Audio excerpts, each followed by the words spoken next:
Breaking news మేడ్చల్లో నడి రోడ్డుపై జరిగిన మర్డర్ కేసును పోలీసులు ఛేదించారు. ఉమేష్ ను సోదరులే చంపినట్లుగా గుర్తించారు. ఉమేష్ హత్య కేసులో మొత్తం 5గురిని అదుపులోకి తీసుకున్నారు. ఉమేష్ హత్య కేసులో రాకేష్, లక్ష్మణ్ సోదరులతో పాటు నవీన్, నరేష్, సురేష్ హత్యకు పాల్పడినట్లుగా గుర్తించారు. ఎందుకు చంపారు, ఎందుకు చంపాల్సి వచ్చిందన్న కోణంలో దర్యాప్తు చేస్తూ ఉన్నారు.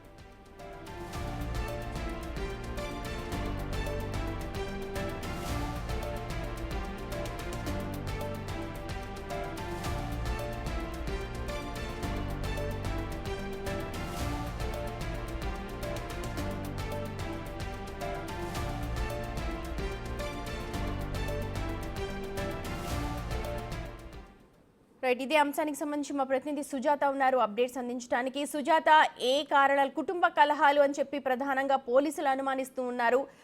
సమాచారం ఎంతవరకు వచ్చింది? దర్యాప్తు ఏం కొనసాగిస్తూ ఉన్నారు పోలీసులు? నిన్న మేడ్చల్లో జరిగినటువంటి నడి రోడ్డు మీద హత్య కేసులో ఉమేష్ను చంపినటువంటి నిందితుల్ని పోలీసులు ప్రస్తుతం అదుపులోకి తీసుకున్నారు.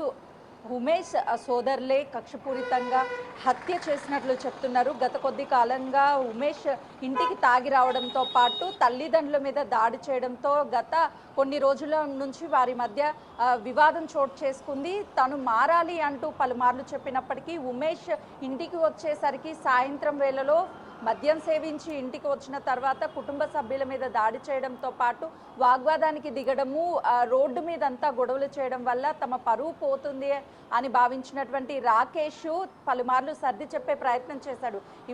వినకపోగా తిరిగి దాడి చేసే ప్రయత్నం చేస్తుండటంతో ఉమేష్కి సోదరుడైన రాకేష్ గత కొద్ది కాలము కూర్చోపెట్టి ఈ గొడవలొద్దు, ఉద్యోగం చెయ్యి, ఎక్కడికైనా వెళ్ళు, విదేశాలకు వెళ్ళైనా సరే పని చేసుకొని రా, కుటుంబాన్ని పోషించు, ఇక్కడ గొడవలు చేయకు అని సర్ది చెప్పే ప్రయత్నం చేస్తున్నప్పటికీ ఉమేష్ ఇక్కడ నుంచి వెళ్ళిపోతాను, ముంబై వెళ్ళి అక్కడ పని చేస్తాను అని చెప్పి అక్కడికి వెళ్ళాడు. ఆ తర్వాత 10 రోజుల క్రితం తిరిగి ఇంటికి వచ్చి అక్కడ పని చేయలేకపోతున్నాను, ఇక్కడే ఉంటాను, నేను పూర్తిగా మారిపోయాను అని కుటుంబ సభ్యులతో చెప్పినట్లు తెలుస్తుంది. ఆ తర్వాత నిన్న మళ్ళీ తాగి వచ్చి ఇంటికి సోదరుడితో పాటు తల్లిదండ్రుల మీద కూడా దాడి చేసే ప్రయత్నం చేశాడు. ఆ టైంలోనే సోదరుడు రాకేష్ ఉమేష్ మీద చేయి చేసుకోబోయినటువంటి సమయంలోనే ఉమేషే మొదట చేయి చేసుకున్నటువంటి సమయంలో ఆగ్రహానికి గురైనటువంటి రాకేష్ కజిన్ ఇద్దరూ కలిసి ఉమేష్ని వెంబడించి ప్రస్తుతం ఉన్నటువంటి ఈ రోడ్డు మీదనే అత్యంత కిరాతకంగా కత్తితో దాడి చేసి చంపేశారు.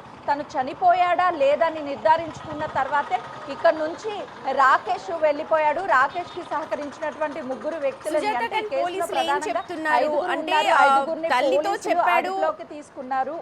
తల్లితో చెప్పాడు, అన్నని చంపాకే నేను ఇంటికి వస్తాను అని చెప్పాడు. నరి రోడ్డుపై చంపేసిన తర్వాత కూడా చనిపోయాడని నిర్ధారించుకున్నాక అక్కడి నుంచి క్షణికావేశంలో ఈ ఘటన జరిగింది అని అనుకోవాలా, లేకపోతే చాలా రోజుల నుంచి బాధపడుతున్నారు కాబట్టి కుటుంబ సభ్యులందరూ కూడా ఇతని నుంచి పీడ విరగడైపోతుందని చెప్పి చంపేశాడు అనుకోవాలా? ఎగ్జాక్ట్లీ, చాలా రోజుల నుంచి ఉమేష్ తల్లిదండ్రులతో పాటు కుటుంబ సభ్యుల్ని అందరినీ కూడా వేధించడంతో మనోవేదనకు గురి అయినటువంటి వాళ్ళు బయట ఎన్నిసార్లు తనకి నచ్చ చెప్పే ప్రయత్నం చేసినప్పటికీ వినకపోగా పెద్ద మనుషుల దగ్గరికి తీసుకువెళ్ళి కూడా తనకి మారాలి అంటూ పలుమార్లు చెప్పారు. ఉమేష్కి మ్యారేజ్ అయ్యి 2 పిల్లలు ఉన్నారు, వాళ్ళ భవిష్యత్ ఏంటి, నిన్ను నమ్మి ఒక అమ్మాయి ఇంటికి వచ్చింది, 2 పిల్లలు ఉన్నారు, నీ భవిష్యత్ బాగుండాలంటే నువ్వు మారాలి, మద్యం సేవించకు, పని చేయాలని పలుమార్లు చెప్పినప్పటికీ తను వినకపోగా ఎదురు దాడి చేశాడు. గతంలోనూ తన మీద పోలీస్ స్టేషన్లో పలు కంప్లైంట్లు కూడా ఉన్నాయి. ఒకరి మీద దాడి చేసినటువంటి ఘటనలో కూడా తను పోలీస్ స్టేషన్కి వెళ్ళొచ్చినట్లు తెలుస్తుంది. తనకున్నటువంటి క్షణికావేశంలో మద్యం సేవించినప్పుడు పక్కన ఉన్నది ఎవరు అని చూడకుండా దాడి చేస్తారని కుటుంబ సభ్యులు చెప్తున్నారు. వినకపోగా ప్లాన్ ప్రకారమే అమ్మ నేను అన్నని చంపుతున్నాను, నిన్ను వదినని పిల్లల్ని చూసుకునేటువంటి బాధ్యత నాది, నేను ఊరెళ్ళొస్తాను, వెళ్ళొచ్చిన తర్వాత హత్య చేస్తానని చెప్పిన తర్వాత ఇదంతా జరిగింది. ఆ తర్వాత అమ్మకి చెప్పినటువంటి రాకేష్ చెయ్యడు అని భావించినటువంటి తల్లి సర్ది చెప్పే ప్రయత్నం చేసింది. కానీ ఆలోపే వాగ్వాదానికి దిగడము, దాడి చేయడము, ప్రతి దాడి చేసుకోవడము, ఆ తర్వాత రోడ్డు మీద పరుగులు తీసినటువంటి ఉమేష్ ని వెంబడించి రాకేష్ కత్తితో పోట్లు పొడిచి చంపేశాడు. ఆ చనిపోయాడని నిర్ధారించుకున్న తర్వాత ఇక్కడ నుంచి వెళ్ళిపోయాడు. ప్రస్తుతం పోలీసులు విచారణ కొనసాగిస్తున్నారు. రైట్ సుజాత.